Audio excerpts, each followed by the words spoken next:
Welcome to the Fix It with Feng Shui series. I'm Jill. I'm a Feng Shui consultant and teacher. I have been teaching, learning, and doing Feng Shui in my home for over 16 years, and I know that the state of your home reflects the state of your life. So when we can get the energy flowing in your home, we can create a shift in energy in your life, and that's what I want to help you do in this series. So if you have a question about a certain part of your life that you want to get the energy flowing in, email me at jill@jill@fa.com and ask the question, and hopefully I'll be able to answer it for you on this series with some quick and easy Feng Shui fixes. So our first question is from Emily, and she asks, I need some guidance and support on where or what is my next step or move. So when we look at Feng Shui, we know based on the Bagwell Map that there are 9 areas of our home represented on our floor plan with the Bagwell Map that align with different parts of our life. So when we're taking a look at guidance and support and what our next move is or what our next step is, the 3 areas that I would focus on and add Feng Shui cures in are your purpose area, your assistance area, and your self-discovery area. So in your home, when you lay the Bagwell Map, it's divided into these 9 areas. So in the front third of your home, so when you're standing in your front door looking into your home, that front third from left to right is where your purpose area and your assistance area resides. Your purpose area is in the middle third of your home at the front, and the assistance area is in that front right corner of your home.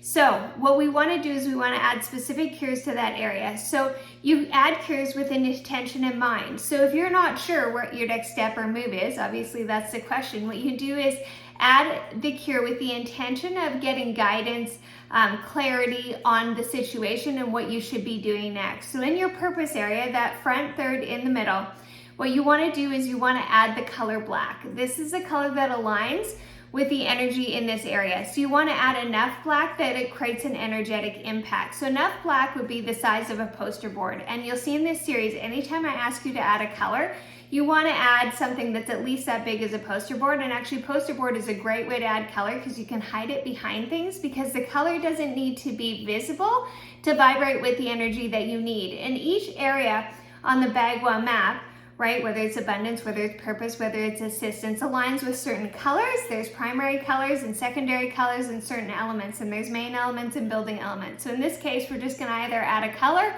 or an element to create a quick energy boost. When you Feng Shui the whole main floor of your home, you're gonna add multiple colors in each area, you're gonna add multiple elements, we're gonna take a look at other things, but right now in this series, we just need a quick energy boost to get that energy flowing so you can create more of what you want in your life. And if you want to Feng Shui the whole home, go to jill@fa.com, look under Feng Shui, there's lots of ways to do that.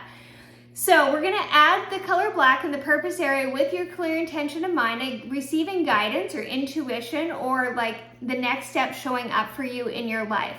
Then you're gonna work in the assistance area. And the assistance area is all about the support that you receive in your life. So this is literal the support and guidance area of your home is that front right corner.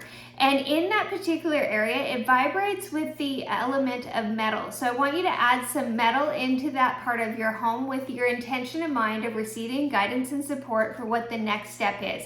It's just gonna boost this energy for you. Just like in the purpose area, it's about your purpose, obviously, very self-explanatory, and your work. Whereas the assistance area is about the right people showing up, receiving the right sort of spiritual guidance. So you're gonna add the element of metal in that area. So you can use a decor item.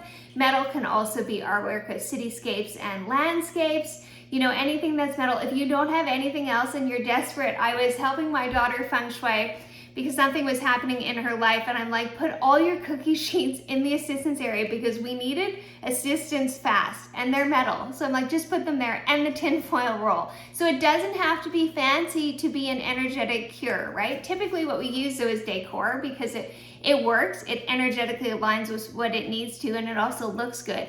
Or you can always put the metal in a cupboard or, you know, in a dresser or something that's in that area, because the element and the color don't need to vibrate to be there, because everything is energy. So everything has some sort of vibration.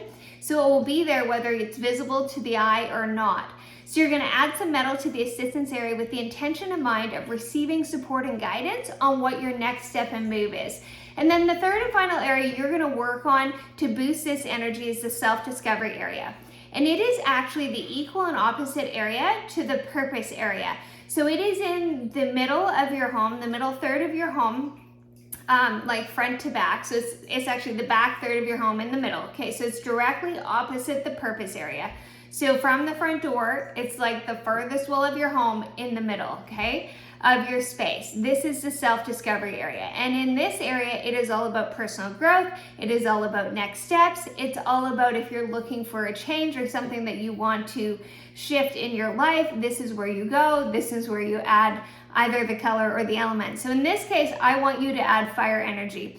Fire energy aligns with the self-discovery area. It is the main element in that area. It creates a significant energetic boost. It's very yang energy, so it's going to create a lot of energy for you. So what is fire energy? Well, it's a candle, it's lights, it's artwork of sunsets and sunrises. It's actually any sort of like animal product situation, right? Leather, artwork of animals also is a good one in this area. So you want to add fire energy. And what I personally would do if I'm looking for a change and some support and guidance is I work in my purpose area, I work in my assistance area, and then in the self-discovery area, I'm going to light a candle with my intention in mind of needing guidance and support on what my next steps are. And I'm going to leave that candle lit as long as I safely can. And then I'm going to store that candle in that area. I'm going to store the fire energy in that area. So in my home right now, my candles are stored in my self-discovery area because it does two things. A is storage, because you got to put them somewhere, and B, they're fire energy, so they fit and align with the energy that's needed in that part of my home to boost that part of my life, right? Personal growth, moving things forward, creating change, doing something new. That's what this area represents in your home. So those are three really quick and easy ways to, create a flow of energy in your home so that you can get this flow of energy happening in your life that you want. You can receive the answers that you want. So working your purpose area, your assistance area, and your self-discovery area with the intention in mind of receiving support and guidance that you need for the next steps moving forward in your life. That's it. That's how easy Feng Shui is. So if you have a question that you want answered and you want to fix it with Feng Shui, email me at jill@jilletha.com, and hopefully I'll be able to answer your question on this series.